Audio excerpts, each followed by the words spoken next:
Bonjour à tous, très heureux de pouvoir m'exprimer en ma qualité de vice-président à la communauté urbaine de Dunkerque en charge de l'assainissement, de la GEMAPI et de tout ce qui tourne finalement à la politique de l'eau afin de vous expliquer nos efforts en termes de sobriété.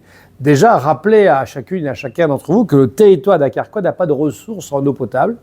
Donc ça, c'est un premier point qu'il faut avoir bien en tête. Et donc, nous allons chercher notre eau potable dans l'Audomarois depuis les années 60. C'est le syndicat de l'eau du Dunkerquois qui exerce cette compétence.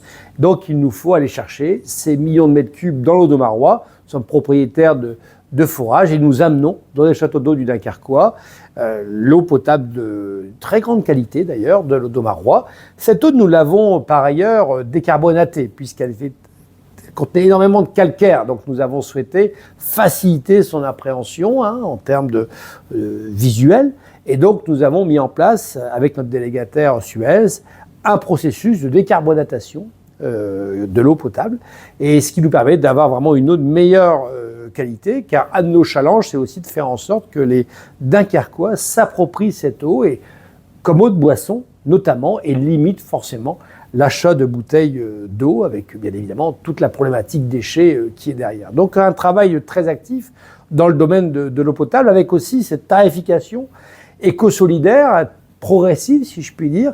3 tranches de tarification, plus vous consommez de l'eau potable, plus le prix de cette eau potable au mètre cube va augmenter.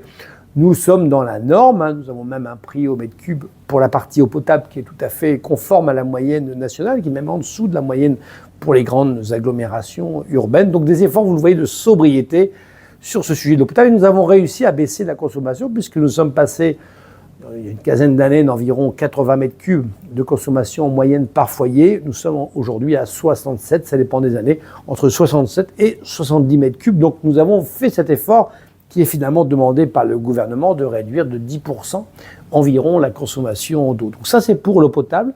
Bien sûr, Dunkerque, c'est aussi une industrie, et donc nous avons aussi un réseau d'eau industrielle, comme le Havre d'ailleurs. Nous sommes parmi les 2-3 grandes agglomérations de France à avoir un réseau dédié d'eau industrielle, et là, nous prélevons cette eau dans le canal de Bourbourg, donc c'est l'eau de surface, comme on l'appelle, et donc c'est une consommation en eau tout à fait exceptionnelle, car nous avons une quinzaine d'industriels qui utilisent cette eau industrielle pour refroidir leurs process, et notamment le premier d'entre eux, Arcelor.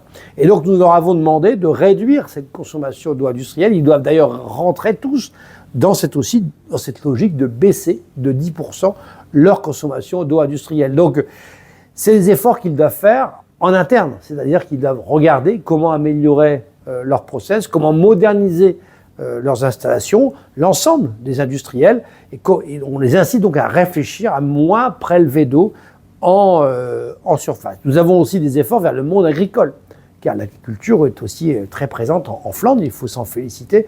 Donc nous avons aussi demandé aux cultivateurs de faire ces efforts aussi de réduction de la consommation en eau, avec aussi des process aussi intelligents, innovants. Par exemple, nous avons actuellement un projet qui est en cours de réalimenter le canal des Mouers en eau, de manière à ce que les cultivateurs qui prélèvent de l'eau dans ce canal, en période d'été, puissent aussi être alimentés en eau. Donc là, nous allons réaliser des travaux supplémentaires au niveau d'une écluse. Et d'ailleurs, c'est d'ailleurs du mécénat, c'est une grande entreprise du territoire qui nous a financé du mécénat environnemental, si je puis dire. Donc vous le voyez, eau potable, eau industrielle, eau pour le domaine agricole, la réutilisation aussi des eaux usées, car nous avons des eaux usées de l'un qui peuvent servir à l'autre. C'est aussi un travail qui est engagé.